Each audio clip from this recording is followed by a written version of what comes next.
Good morning, students. I am Sarita Soni from Royal International School. Let us start the 7th standard science. Our chapter is respiration in organisms. कौन सा chapter है? Respiration in organisms. This is the 10th chapter. कौन सा chapter है आपका? Chapter number 10. Respiration in organisms. This is part 2. We have completed part 1. Open your books, page number 96. Yes, beta.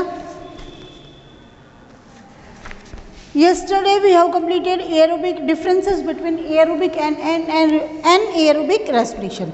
हमने बताया था aerobic respiration means the respiration which takes place in the presence of oxygen, and the respiration which does not take place in the absence of oxygen.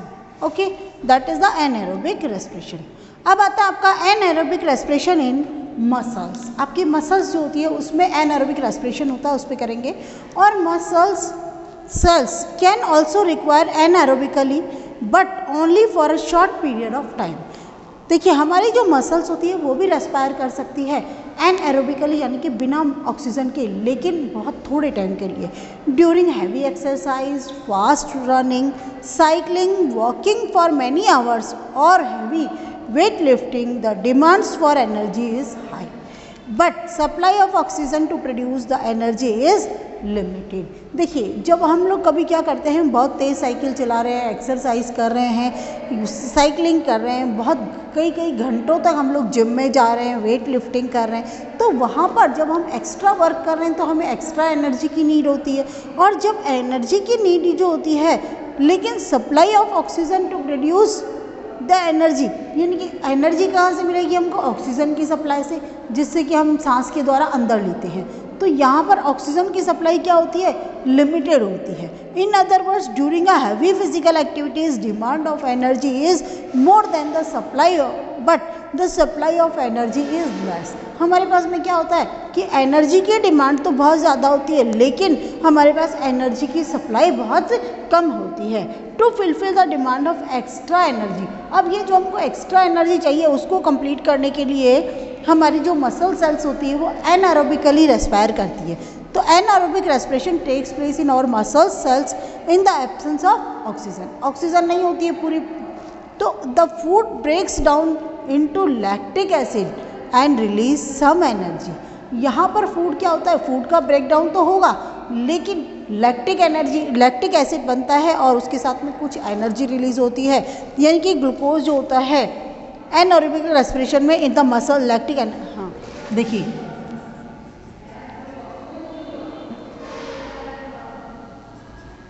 ये glucose है. Anaerobic respiration,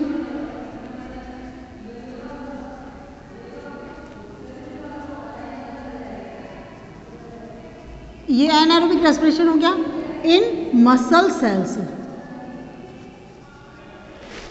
या हम कह सकते हैं इन मसल सेल या इन muscles. अब यहाँ पे क्या बनेगा? लैक्टिक एसिड बनेगा, प्लस आपको मिलेगी एनर्जी, यानी कि लैक्टिक एसिड बनेगा और प्लस आपको मिलेगी एनर्जी. बहुत जब after heavy exercise, very fast running, cycling etcetera, we sometimes get muscles cramp. कई बार जब हम बहुत ज़्यादा एक्सरसाइज वगैरह कर लेते हैं तो हमें मसल्स क्रैम्प हो जाता है. मसल्स क्रैम्प क्या होता है? एक्चुअली कई बार नहीं तो हम बदन दुख रहा है, बहुत बदन टूट रहा है, कुछ काम करने की इच्छा नहीं होती है, तो these are the muscles cramp. These muscles cramp occur when muscle cells respire anaerobically, जब वो बिना ऑक्सीजन के जो होती है सांस लेती है, रेस्पायर करती है. The partial breakdown of glucose produces lactic acid, because anaerobic respiration के दौरान क्या होता है, आपका ग्लूकोज टूट जाता है और ग्लूकोज टूट के क्या बनाता है? लैक्टिक एसिड बनाता है और एनर्जी मिलती है. तो accumulation of lactic acid in muscles cells, यानी कि वो जो लैक्टिक एसिड होता है वो हमारी मसल सेल्स के अंदर एक्यूमुलेट हो जाता है, स्थिर जमा हो जाता है, और उसके कारण हमें जो होता है मसल्स क्रैम्प होते हैं.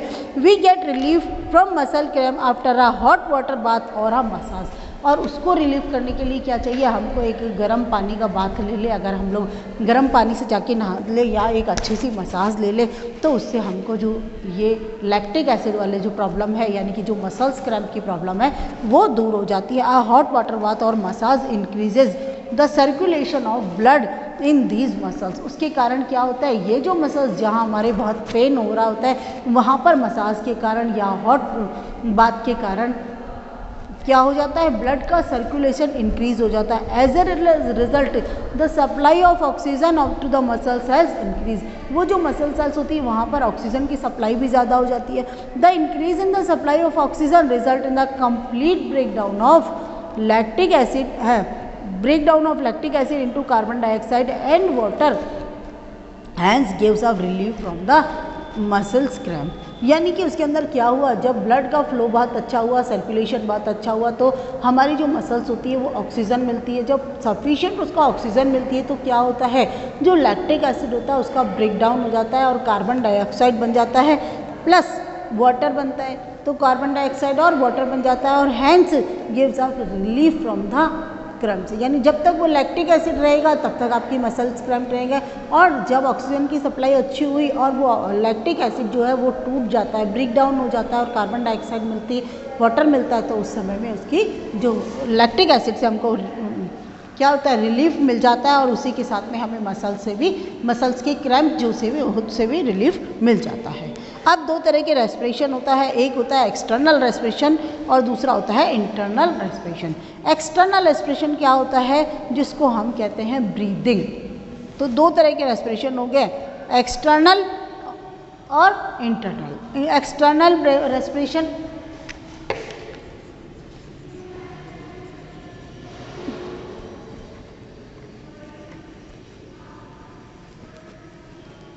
एक्सटर्नल रेस्पिरेशन इसको हम कहते हैं ब्रीदिंग। एक्सटर्नल रेस्पिरेशन को ब्रीदिंग कहते हैं। वी नॉर्मली ब्रीथ थ्रू और नोज। ज़्यादातर हम क्या करते हैं, अपने नोज़ के द्वारा जो होते हैं रेस्पायर करते हैं, लेकिन कभी कभी for sometimes even through the mouth या माउथ से भी कर लेते हैं। इफ़ वी क्लोज और नॉस्ट्रिल्स एंड माउथ टाइटली, हम अपने नाक को भी बंद कर ले, माउथ को भी एकदम टाइट बंद कर ले, ठीक है। We soon start feeling uneasy, और बहुत अनईजी महसूस होगा। हम we can not hold our breath even for a minute. केवल 1 मिनट के लिए भी हम अपनी सांस को रोक कर नहीं रख सकते। We can not live for more than a few minutes without breathing air.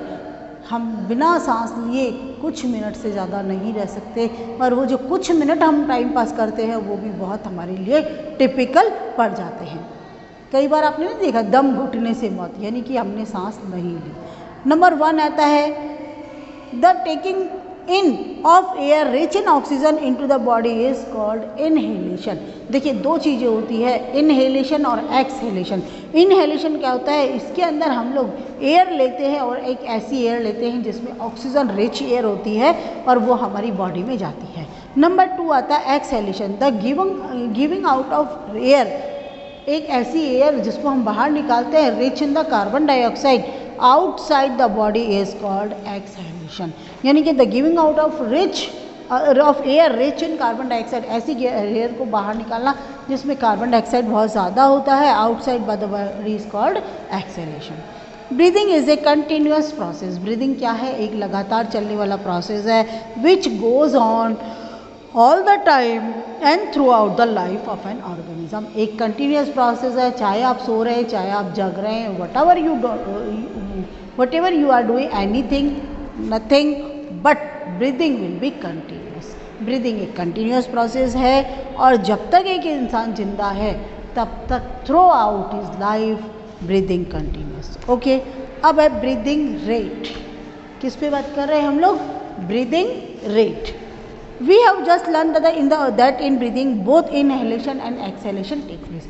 Breathing का मतलब क्या होता है, सांस को अंदर लेना और बाहर लेना। अब breathing means 1 inhalation plus 1 exhalation। एक बार हमने सांस अंदर ली, एक बार हमने बाहर निकाली, that is the breathing. The number of times a person breathe in a minute is called breathing rate. What is the breathing rate?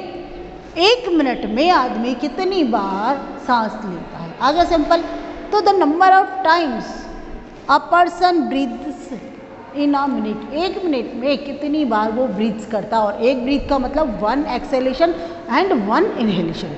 तो this is called the breathing rate. On an average an adult man being at rest breathing in and out 15 to 18 minute a time. मतलब एक average में एक जो adult man होता है, वयस्क आदमी होता है, वो 15 से 18 सांस जो होता है वो एक बार में लेता है, in and out. During heavy exercise breathing rate क्या होता है आपका, इंक्रीज हो जाता है up to 25 times per minute. बहुत देर देखा करो हमारी सांस फूलने लग जाती है, बहुत ज़्यादा सांस लेने लगते हैं, तो करीबन 25 मिनट्स तक चल जाता है, टाइम्स तक चला जाता है। डू यू नो वाई, क्यों? This is why whenever we do heavy exercise, जब भी कभी हम हैवी एक्सरसाइज करते हैं, वी नीड एक्स्ट्रा एनर्जी, हमको एक्स्ट्रा एनर्जी कहते हैं। We not only fast breath fast but also take deep breath. ना कि सिर्फ हम सांस जो होता है बहुत तेज़ सांस नहीं लेते, बल्कि टेक डीप ब्रीथ, सांस को अंदर भी बहुत तेज लेते हैं। As a result more oxygen is inhaled, यानी कि हम गहरी सांस लेते हैं तो ज़्यादा ऑक्सीजन हमारी बॉडी में जाती है, and supplies to the water our body cell, और हमारी बॉडी सेल को सप्लाई होती है। It speeds up the break down of food, उसके कारण क्या होता है, ज़्यादा ऑक्सीजन अगर हमारी बॉडी में जाएगी तो क्या होगा, हमारे फूड का जो ब्रेक डाउन है वो स्पीडली हो जाएगा, and more energy is released, और इसके कारण ज़्यादा एनर्जी हमको रिलीज होगी। The breathing rate of a person is slowest, सबसे कम होती है ब्रीदिंग रेट कब, when he is sleeping, because minimum energy is required by the body during sleep. जब बॉडी सो रही होती है, आराम कर रही होती है, तो उसको बहुत ही कम मिनिमम एनर्जी चाहिए, और इसीलिए ब्रीदिंग रेट आपकी सोते समय मिनिमम होती है। अब यह है to see the variation in the breathing rate during different activities, अलग अलग एक्टिविटीज़ है उसके अंदर क्या होता है, according to your activity breathing rate जो होती है इंक्रीज हो जाती है या बढ़ी रहती है। According to your experience in which activity, कौन सी एक्टिविटी है जहाँ पर आपकी ब्रीदिंग रेट नॉर्मल होती है या फास्टर होती है। ये इतनी सारी आपको दिखाई दे रही है, इसके अंदर वॉकिंग है, देखिए साइकिलिंग हो गई आपकी, अब रनिंग है, ये दो है जहाँ आपकी बढ़ जाएगी। रीडिंग है तो नॉर्मल रहेगी, वॉकिंग है तो उससे बढ़ जाएगी, वॉचिंग टीवी ये नॉर्मल रहेगी, प्लेइंग कैरम इसमें भी थोड़ी सी बढ़ी रहेगी, ठीक है। How do we breathe? Now we will continue tomorrow. Stay at your home and be safe. Thank you.